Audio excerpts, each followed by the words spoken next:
ဖို့ပေါ်တိုင်းရဲ့ညီကိုများအားလုံးမင်္ဂလာပါဒီတစ်ခေါက်ကျွန်တော်ပြောချင်တဲ့အကြောင်းအရာကတော့ကျွန်တော် Manchester United အသင်းအကြောင်းလေးကျွန်တော်ပြောပြမှာဖြစ်ပါတယ်ကျွန်တော်ကိုယ်တိုင်လည်း Manchester United fan တရားဖြစ်ပါတယ်Manchester United ကျွန်တော်တို့ Manchester United ကမာတီးယာဖာနန်ဒက်ကိုရမရဆိုတဲ့အကြောင်းလေးခုကပြောရမယ့်အချိန်ရောက်လာပြီမာတီးယာဖာနန်ဒက်ကိုမန်ယူကလည်းလိုချင်တယ်ကျွန်တော်တို့စပါးကလည်းလိုချင်တယ်စပါးအသင်းကအခုချိန်မှာကစားသမားနဲ့သဘောတူညီမှုရဖို့အတွက်ကောင်းမွန်တဲ့အခြေအနေတစ်ခုကိုရောက်ရှိနေပြီလို့ပြောလို့ရတယ်မန်ယူနဲ့ကလည်းမန်ယူနဲ့ကစားသမားနဲ့ကတော့သဘောတူညီမှုကတော့ရရှိပြီသားအသင်းနဲ့ပဲမရတာပေါ့အဲ့ဒီကြောင့်နဲ့ပတ်သက်ပြီးအဓိကပြောချင်တာမန်ယူကဖာနန်ဒက်ကိုရမှဖြစ်မှာမရဘူးဆိုရင်ရောအဆင်မပြေဘူးလားကျွန်တော်မြင်ရပြောရမယ်ဆိုရင်မန်ယူကဖာနန်ဒက်ကိုမရဘူးဆိုလဲကျွန်တော်သဘောကျဘာဖြစ်လို့လဲဆိုတော့ဖာနန်ဒက်ကိုဝယ်မယ်ဆိုရင်ကျွန်တော်တို့မန်ယူအသင်းကနေပြီးတော့ပေါင်85တန်းအနည်းဆုံး85တန်းလောက်ကျွန်တော်တို့ပေးချေရမှာဖြစ်တယ်အဲ့ပေးချေရမှာဖြစ်တဲ့အတွက်ကျွန်တော်တို့ရဲ့မာတီဆိုင်ရင် main major ဆိုင်ရင်ဖြစ်သွားမယ့်ပုံစံမျိုးကျွန်တော်သဘောမကျမန်ယူမှာကျွန်တော်ဖာနန်ဒက်ကိုသဘောမာတီယာဖာနန်ဒက်ကိုသဘောမရောက်တည်ယူလားဆိုရင်တော့ရောက်စေချင်တယ်ဒါပေမဲ့မာတီဆိုင်ရင်အဓိကလက်မှတ်ထိုးခေါ်ယူရမယ့်ကစားသမားအနေနဲ့တင်တော့ကျွန်တော်အနေနဲ့မာတီယာဖာနန်ဒက်ကိုကျွန်တော်သဘောမကျဘာဖြစ်လို့လဲဆိုတော့ကျွန်တော်တို့မာတီယာဖာနန်ဒက်ကသူ့အနေနဲ့ကဘာတွေမကောင်းတဲ့အချက်တွေရှိလို့ဆိုတော့မကောင်းတဲ့အချက်ကတော့အများကြီးမရှိဘူးသူကစားလည်းကောင်းတယ်ကျွန်တော်တို့ဘောပိုင်ဖြတ်ယူရလည်းကောင်းတယ် slide ထိုးရလည်းကောင်းတယ်ပေါ့နော်တော်တော်များများကောင်းတယ်ကျွန်တော်တို့ဒီပီးမီးယားလိဆိုရဲ့သဘောတရားအရာပီးမီးယားလိကျွန်တော်တို့ပီးမီးယားလိက physical ကိုဦးစားပေးတဲ့အသင်းတွေကစားတာတော်တော်များတဲ့အတွက်ကျွန်တော်တို့ဒီ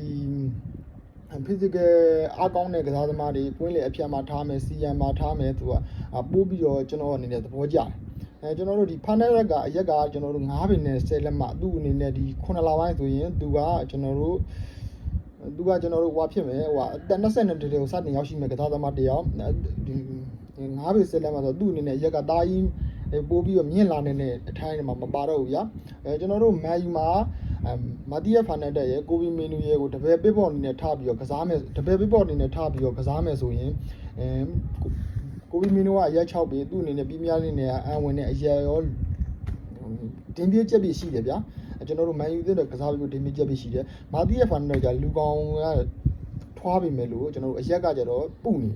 ေအရက်ကဒီကျွန်တော်တို့ပီးမီးယားလိကစားသမားတွေထဲမှာဆိုရင်တော့ရဲပုရဲ့ထဲမှာ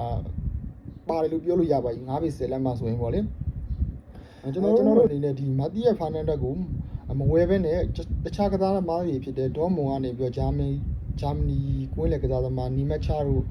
ဝယ်မယ်ဆိုရင်လည်းကျွန်တော်အနေနဲ့ပိုးသဘောကျတယ်နီမက်ချာဆိုရင်မာတီယာဖာနန်ဒက်မဝယ်ဘဲနဲ့ကျွန်တော်တို့နီမက်ချာကိုဝယ်ခဲ့မယ်ဆိုရင်နီမက်ချာရဲ့ပုံစံအပြဘောလုံးကစားတဲ့နေရာမှာဖြတ်ယူမှုတွေပါတွေကတော့ဒေါမွန်မှာတက်တည်ပြပြီးသားကျွန်တော်တို့ဒီ2026ဂျာမနီအသင်းမှာလည်းတက်တည်ပြပြီးသားဆိုတော့ထူပြီးပြောကြဖြစ်ဒါပေမဲ့သူ့ရဲ့ဘောလုံးကန်နဲ့ဟန်ပန်အမူအရာတွေရပါဗျာကျွန်တော်တို့ဒီဘသူနဲ့သွားတူလဲဆိုတော့ကျွန်တော်တို့ Real Madrid က Jude Bellingham နဲ့ကစားတဲ့ပုံစံရင်စိုက်ချင်းကသွားတူတယ်အရက်ကလည်းဒီကောင်က6ပေနဲ့မှ2လက်မှရှိတယ်ဗျာ6ပေနဲ့ကျွန်တော်အနေနဲ့ဒီမာတီယာဖာနန်ဒက်နဲ့နီမက်ချာနဲ့ရှင်းမယ်ဆိုရင်တော့အသက်အရွယ်ပိုင်းကကျွန်တော်တို့ဒီနီမက်ချာကရင့်ကျက်တဲ့အရွယ်ကိုရောက်နေပြီကြီးတဲ့ထဲမှာပါသေးဘူး25နှစ်ဝန်းကျင်ပဲရှိသေးတဲ့အတွက်သူ့ရဲ့ကစားသမားဘဝအကောင်းဆုံးအရွယ်လို့ပြောလို့ရတာပေါ့လေနော်မာတီယာဖာနန်ဒက်ကိုမဝယ်ဘဲနဲ့နီမက်ချာကိုဝယ်မယ်ဆိုရင်ကျွန်တော်အနေနဲ့ပို့ပြီးတော့သဘောကျတယ်မာတီယာဖာနန်ဒက်ကိုတော့တားကြိုက်တဲ့ထဲတော့ကျွန်တော်မပါဘူးမာတီယာဖာနန်ဒက်ရဲ့သူ့ရဲ့ဘောလုံးကန်နဲ့ဟန်ပန်အမူအရာပြကျွန်တော်တို့ဒီကွင်းလေကစားသမားတယောက်ဖြစ်တဲ့ဆိုကျွန်တော်အကြိုက်ကိုပြောပြမယ်နော်ကျွန်တော်တို့ဒီဘောလုံးကိုကန်ရဲ့ချိန်မှာကျွန်တော်တို့ဟိုမာတီယာဖာနန်ဒက်ရဲ့ short video လေးတွေကျွန်တော်ကြည့်ရတယ်9မိနစ်စာ video ပြောပါတော့short video ကြည့်တဲ့ချိန်မှာသူ့အနေနဲ့ဘောလုံးကန်မှုကိုအားယူနေရဗျာကျွန်တော်တို့ဒီတကယ်ဟိုဘောလုံးကိုဘလို့ဘောလုံးကန်တဲ့နေရာမှာကျွန်တော်တို့ဘောလုံးကိုဟိုအားယူပြီးကန်တယ်ပေါ့လေးနဲ့ကန်လိုက်တဲ့ကစားသမားတွေကိုကျွန်တော်ပို့ပြီးကြိုက်တယ်ကျွန်တော်တို့ဘယ်သူတွေဆိုခုကျွန်တော်တို့ပေါ့ဘာတို့ကျွန်တော်တို့ post score တို့ဘောလုံးကန်တဲ့အချိန်ဒီမှာကြည့်လိုက်သူတို့အနေနဲ့ဘောလုံးကန်မှုကတော့တာကြီးစဉ်းစားတရားမလို့ဘတ်ဆိုပြီးတော့ပတ်ဆိုပေးလိုက်ရင်သူတို့အနေနဲ့ဒီတကွင်းလုံးရဲ့ဘယ်နေရာမှာဆိုသူတို့ပေးလို့ရတယ်သူတို့ရဲ့စကေးပေါ့နော်ဒီကျွန်တော်တို့မာတီယာဖာနန်ဒက်ရဲ့ short video မှာကြည့်လိုက်ဆိုဘောလုံးကန်မှုအရေးကိုသူအနေနဲ့အာယူနေရတဲ့ပုံစံမျိုးတွေဆိုကျွန်တော်ကြားယူရလို့ကစားသမားတွေကျွန်တော်တို့ခုနီမက်ချာကျွန်တော်ဒေါမွန်တွေကနီမက်ချာကဘောလုံးကန်တဲ့အချိန်မှာလည်းဘောလုံးကိုပို့ပေးတဲ့အချိန်မှာလည်းပို့ပေးလိုက်တဲ့ဖြတ်တင်ဘောတွေပဲပို့ပေးလိုက်တဲ့အချိန်မှာလည်းပို့ပါရှိတယ်ကျွန်တော်တို့ ဘောကိုကျွန်တော်တို့လူ body ကားပြီးယူရမယ့်နေရာတွေမှာလည်းသူ့အနေနဲ့တော်တော်လေးကိုဒီကြည့်လို့ကောင်းတဲ့အခြေအနေပြသူ့အနေနဲ့တက်တောင့်တက်တာရှိလွန်းတယ်ကျွန်တော်တို့ဒီမာတီယာဖာနယ်တက်ကကြာသူက CM ကစား main position ကစားတာ CM ကစားတာ DN ကစားတာမဟုတ်အဲ့မဲ့အဲ့ဘောလုံးဟိုဖြတ်ယူတဲ့အခါမှာသူ့အနေနဲ့ slide ထိုးတယ်အကျန်းပဒန်းဝင်ပြီးတော့ယူရတဲ့ပုံစံမျိုးတွေပဲများတယ်ကျွန်တော်ကအဲ့လိုကစားသမားဆိုတိတ်ပြီးတော့ကြိုက်တဲ့ထဲမှာတော့မပါဘူးဗျအားကြောင့်ကျွန်တော်အနေနဲ့ကမာတီယာဖာနယ်တက်ကိုမရခဲ့ရင်တော့မှကျွန်တော်တို့ဒေါမွန်ကနေမချလေးကိုရခဲ့မှဆိုရင်လည်းမန်ယူအသင်းအတွက်ကပို့ပြီးတော့လားလာကောင်းတဲ့အခြေအနေမှာရှိရဆိုတဲ့အကြောင်းကျွန်တော်ညီကိုတွေကိုပြောပြချင်တာဖြစ်ပါတယ်မာတီယာဖာနန်တက်မှာမာတီယာဖာနန်တက်ဆိုကျွန်တော်တို့ East Neo အနေနဲ့က Ineo အနေနဲ့ကကျွန်တော်တို့မာတီယာဖာနန်တက်ကို85အထက်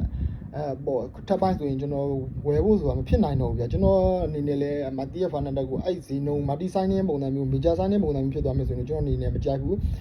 Ineo အနေနဲ့ကလည်းကျွန်တော်တို့ကြိုက်မဲ့ပုံစံမျိုးမှမရှိဘူးအဲ့ဇီလုံးနဲ့ဆိုရင်အဲ့ဇီနုံလောက်မှာဝက်ဆန်ကတောင်းမယ်ဆိုရင်ကျွန်တော်တို့မန်ယူအသင်းအနေနဲ့ကအဲ့မာတီယာဖာနန်တက်ကိုလက်လွတ်သွားဖို့အခြေအနေအများကြီးရှိတယ်တကယ်လို့လက်လွတ်သွားခဲ့ရင်လည်းညီကိုတွေအနေနဲ့1 minute ကြဖို့မန်ယူ1 minute ကြဖို့ကျွန်တော်တို့မန်ယူအနေနဲ့ပို့ပြီးတော့ကောင်းတဲ့ကစားသမားရောက်ရှိလာမယ်လို့ပဲဖြည့်ပြီးလို့ရပါတယ်ခင်ဗျာ